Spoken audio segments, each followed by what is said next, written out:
সেফালে লাচিত বৰফুকন পুলিচ একাডেমীটো আছে আৰু এইফালে সোমফালে এইটো আমাৰ 11 এপিভিএনটো আছে কামাণ্ডো বিটেলিয়ন আমি বৰ্তমান ইয়াত খালি প্ৰশিক্ষণ লৈ আছোঁ 12 সপ্তাহ দিব বুলি কৈছে আজি 5 সপ্তাহ শেষ হ'লেই আৰু 7 সপ্তাহ ইয়াতে আছে নমস্কাৰ গাইজ আপোনালোকক আজি খুব ধুনীয়া ঠাই অকণমান দেখুৱাবলৈ যত্ন কৰিম আজি আমি আহিছোঁ গোলাঘাট জিলাৰ দেৰগাঁৱত অৱস্থিত আছাম বেটেলিয়ন কেম্পলৈ আৰু এই আছাম বেটেলিয়ন কেম্পতে আমাৰ ভাইটি এটাই প্ৰশিক্ষণ গ্ৰহণ কৰি আছে সি নতুনকৈ আছাম বেটেলিয়ন কেম্পত এপইণ্টমেণ্ট পাইছিল আমি ফোনযোগে যোগাযোগ কৰি আছিলোঁ আৰু আমি ৰাস্তাৰ পৰা বেটেলিয়ন কেম্পৰ ভিতৰ ভাগলৈ সোমাই আহি আছোঁ হৌৱা সি ৰৈ আছে তাক লগ পাই আমাৰ লগত অহা ভতিজা ল'ৰা গোটেইকেইটা নামি গ'ল আৰু তাৰ আইফোনটো চাবৰ কাৰণে হেতা পুৰা কৰিছে আপোনালোকে দেখিছে কি কৰিছে সিহঁতবিলাকে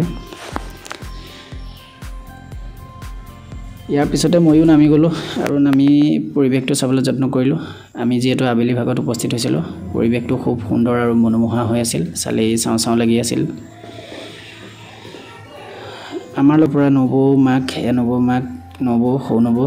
আৰু লগত মোৰ পৰিবাৰ সঁচাকৈ এটা ভাল লগা পৰিৱেশ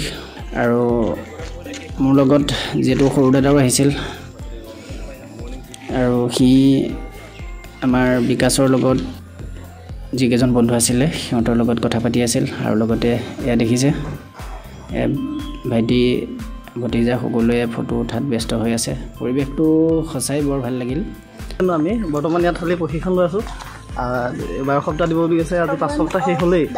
আৰু 7 সপ্তাহ ইয়াতে আছে এইটো দেৰগাঁৱতে আছে 11 এপিভিএন ইয়াত কেইদিনমানৰ পিছত এইটো মানে অসম পুলিচৰ বাহিৰৰ মানুহ ইয়াতে ট্ৰেইনিং কৰিবলৈ আহিব পাৰে তেনেকুৱাকৈ RDC BTC লগতে এইটো এটা লাচিত বৰফুকন পুলিচ একাডেমীৰ এটা বেটেলিয়নৰ অংগই লাচিত বৰফুকন পুলিচ একাডেমীটোৰ লগতে এইটো একেলগতে আছে সেইফালে লাচিত বৰফুকন পুলিচ একাডেমীটো আছে আৰু এইফালে সোমফালে এইটো আমাৰ 11 এপিভিএনটো আছে এইটো নতুন নামাকৰণটো লাচিত বৰফুকন একাডেমী বুলি কোৱা নাই জানো এই গোটেইকেইটা মিলাই লাচিত বৰফুকন পুলিচ একাডেমী কৰিছে নতুন নামটো নতুন 11টো PTC RDC BTC গোটেইকেইটা মিলাই সেই তালৈও যদি যায় চাব গেটৰ পৰাই গেটখনেই দেখাব পাৰিলে হয় কিন্তু আমাৰ ইয়াৰ নাম বিকাশ কিন্তু আমি ঘৰত হাবিল বুলিয়ে মাতো দাদাহঁত আহিলে ভাল লাগিল বহুত কষ্টৰ মূৰত মানে কামাণ্ডোত পষ্টিং হ'ল গতিকে ভাল লাগিলে আমাৰো ভাল লাগিলে তাকে আৰু আগতে আমাৰ কথাও খুব শুনিলে আৰু শুনি পিনে এতিয়া ভাল মানুহ হোৱাৰ কাৰণে যোৰহাটলৈ আহি লগ কৰিছোঁ তাকে আমাৰ হেড অফিচাৰ নহয় পিছত নতুনকৈ আমাৰ ইয়াত মাত্ৰ প্ৰশিক্ষণ আছে 6 কামাণ্ডো বিটেলিয়ন আমি অম্বিকাপুৰৰ শদিয়াৰ এইটো অৰুণাচলৰ বৰ্ডাৰত আমাৰ সেইটো প্ৰশিক্ষণ শেষ হোৱাৰ পিছত আমি তালৈকে যাব লাগিব কষ্ট কৰি আজি এই সফলতা অৰ্জন কৰিছে আৰু আমিও তাক খুব গালি গালা দিওঁ আজি তাৰিখত সি যিখিনি সফল হ'ল